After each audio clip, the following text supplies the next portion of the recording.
why are some companies like pyramids and others more like webs? Let's break down organizational structures. Well, the answer is all about how they're structured to win. Let's dive in. Basically, it's the blueprint for how a company gets things done and makes decisions. Yeah, this structure really shapes everything, how the company acts and how you see your own job. In the early days, things were simple. One founder made all the key decisions. Sound familiar, startups? But as companies got bigger, they needed more rules and processes. So, enter the bureaucratic structure. The whole idea was to run like a well-oiled machine. Precise, fast, and super efficient. A classic example is the functional structure. It groups people by department, like marketing or HR. But that efficiency has a downside. It can create silos, which really slows things down. So to get more flexible, the divisional structure came along. Think of it as one big company of companies.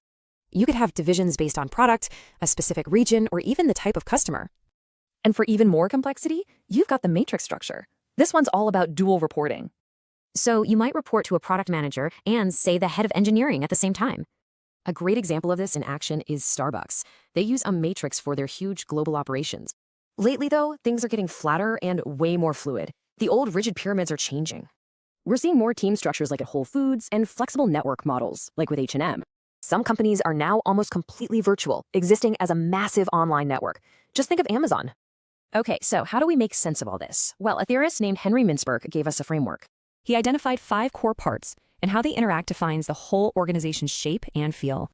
So the key takeaway here, there's no one-size-fits-all answer. It's really all about a strategic choice.